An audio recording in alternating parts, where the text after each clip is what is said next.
కులగణన మీద కొంత దేశంలోనే రోల్ మోడల్‌గా తెలంగాణను తీసుకెళ్తామనేది కాంగ్రెస్ పార్టీ యొక్క భావన. మరోవైపు రాహుల్ గాంధీ కూడా తాజాగా పెద్ద ఎత్తున సంప్రదింపులకు సంబంధించినటువంటి మీటింగ్ జరిగింది. ఇవాల్టి నుంచి సర్వే ప్రారంభమవుతుంది. కుల గణనకు సంబంధించి సీరియస్‌గానే కాంగ్రెస్ పార్టీ తీసుకున్నటువంటి పరిస్థితి. ఇది రాజకీయ కోణంలో చూడాల్సినటువంటి అవసరం ఉందా? దేశవ్యాప్తంగా కాంగ్రెస్ పార్టీ లబ్ధిలాగా, లేదంటే సీరియస్‌గానే కాంగ్రెస్ పార్టీ కుల గణన పట్ల చిత్తశుద్ధిగా భావించాలా? ఇప్పుడు దీంట్లో 2 యాంగిల్స్ ఉంటాయండి. హ్మ్. కులగణన అనేది సామాజిక న్యాయానికి సంబంధించి అంటే సోషల్ జస్టిస్ జరగాలంటే, అంటే ప్రతి కులానికి, ప్రతి మతానికి లేకుంటే ఏ సెక్షన్‌కైనా సరే, వాళ్ళ జనాభా ప్రకారం, వాళ్ళ దామాషా పద్ధతి ప్రకారం వాళ్ళకి రావాల్సిన వాటా రాజకీయంగా, ఆర్థికంగా, సామాజికంగా రావాల్సిందే. ఇందులో ఎవరికీ ఏ రకమైన సందేహం అవసరం లేదు. బీజేపీ ఎందుకు గట్టిగా వ్యతిరేకిస్తూ వస్తోంది అంటే, ఎక్కడ బీసీలకు చట్టసభలో ప్రాతినిధ్యం వస్తుందేమో. సో ఇప్పుడు మనకి ఇప్పుడు తెలంగాణలో ఎస్సీ, ఎస్టీలకే కులగణన ఉంది. చేస్తే బీజేపీ జాతీయ స్థాయిలో ఇరుకున పడ్డంటేనా? 100%. ఇప్పుడు దీన్ని నేను చెప్పాను కదా! కులగణన అనేది సోషల్ జస్టిసు అట్లాగే సమాజంలో ఉన్న అన్ని కులాలకు అన్ని చట్టసభల్లో ప్రాతినిధ్యం, అట్లాగే రిజర్వేషన్స్‌లో ఇదంతా కూడా ఉంటుంది. సో, ఇది బీజేపీకి ఇష్టం లేదు. హ్మ్. తెలంగాణలో బీఆర్ఎస్ కూడా ఇష్టం లేదు.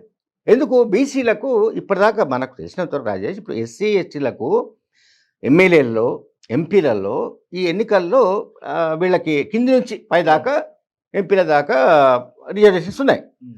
బీసీలకు లేదు. సో, ఇటువంటి కులగణన జరిగిన తర్వాత ఇటువంటి రిజర్వేషన్స్ రావడానికి ఆస్కారం ఉంటుంది. సో, చట్టసభల్లో ఎప్పుడైతే ఈ బీసీలకు కూడా రిజర్వేషన్స్ అమల్లోకి వచ్చే పరిస్థితి ఉందో, దాన్ని గట్టిగా వ్యతిరేకించడానికి పూనుకున్న పార్టీలు ఇప్పుడు ఏమిటి అంటే, ఒకటి దేశవ్యాప్తంగా జాతీయ పార్టీ బీజేపీ, హ్మ్. తెలంగాణలో బీఆర్ఎస్. హ్మ్. అంటే బీఆర్ఎస్ కూడా బీసీలు ఎదగడం ఇష్టం లేదు. బీసీలు రాజకీయంగా పైకి ఎలివేట్ కావడం ఇష్టం లేదు. బీసీలకు చట్టసభల్లో ప్రాతినిధ్యం ఇవ్వాలి అనే అంశంలో వాళ్ళు వ్యతిరేకంగా ఉన్నట్టు మనకు కనబడుతుంది. లేకపోతే వాళ్ళు కులగణనను వ్యతిరేకించాల్సిన అవసరం లేదు. అవును. కులగణన అనేది అందరూ సమర్థించాల్సిన అంశమే. ఎందుకంటే లెక్క తేలాలి. హ్మ్. లెక్క తేలకపోతే ఎవరి లెక్క ఏమిటో తేలకపోతే, అంటే ఎవరు ఎంత ఉన్నారు అని తేలకపోతే రిజర్వేషన్స్ ఇష్యూలో సమస్యలే వస్తాయి. ఇప్పుడు విద్య, ఉద్యోగము, అట్లాగే నేను చెప్పినట్టు సామాజిక, ఆర్థిక, రాజకీయ రంగాలు ఏవైతే ఉన్నాయో వీటన్నిటిలో కూడా బీసీలకు కూడా సముచిత వాటా ఎట్లా దక్కుతుంది? హ్మ్. అన్లెస్ వాళ్ళు ఎంత నిష్పత్తిలో ఉన్నారు అది మన పాపులేషన్‌లో. అవును. ఇప్పుడు మనకి పాపులేషన్‌లో ఫర్ ఎగ్జాంపుల్ తెలంగాణ 56% బీసీలు ఉన్నారని బీసీలు క్లెయిమ్ చేస్తుంటారు. హ్మ్. సరే అది 56%, 50%, 60% అనేది ఎప్పుడు తెలుస్తుంది? పర్ఫెక్ట్ లెక్క తేలవాల్సింది. పర్ఫెక్ట్ తేలాలి. అచ్చా, వీళ్ళు సమగ్ర కుటుంబ సర్వే జరిపారండి హ్మ్. టీఆర్ఎస్ వాళ్ళు. అప్పుడు టీఆర్ఎస్ కదా! అవును. ఆ రిపోర్ట్ ఏమైనట్టు? ఆ రిపోర్ట్ ఎందుకు రహస్యంగా పెట్టారు? హ్మ్. అసలు సమగ్ర కుటుంబ సర్వే అసలు జరిపింది ఎందుకు? ఉద్దేశం ఏంది? హ్మ్. ఆ పర్పస్ ఇప్పటికీ మిస్టరీ. హ్మ్. ఆ పర్పస్ అనేది ఇప్పటికీ మిస్టరీ. ఆ బీఆర్ఎస్ వాళ్ళు దాని గురించి ఎందుకు మాట్లాడలేదు? మేము ఫలానా కారణంతోటే దాన్ని మేము హైడ్‌లో ఉంచాము, రహస్యంగా పెట్టాము.